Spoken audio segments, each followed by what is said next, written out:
what you should be planning in the back of your head right now is we want to build that musical instrument. Okay, so you're going to be taking what we did yesterday, which was kind of the introduction. What we're going to do today, we're going to actually delve into the standard, identify and explain the relationship of speed, wavelength, and frequency.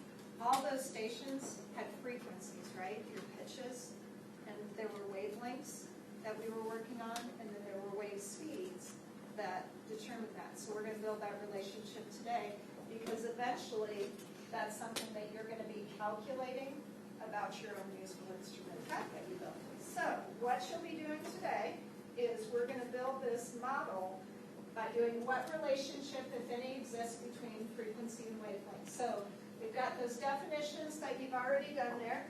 We're going to use the iPad app to gather our data and from a web source, and then we're going to use that to create a graph, which creates the model. And then we're going to have to do a couple of other things to manipulate the model.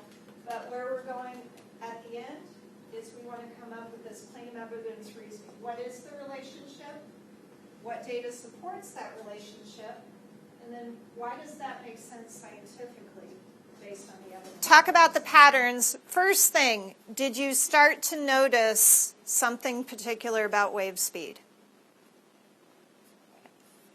It was always the same. Patterns is that number remains the same.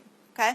When you're starting to graph it, there's another pattern that should come out. So we built our model. We have an inverse relationship going on between wavelength and frequency. Anything you noticed about the slope of your line? It's 340. And where did 340 appear before? Wave speeds.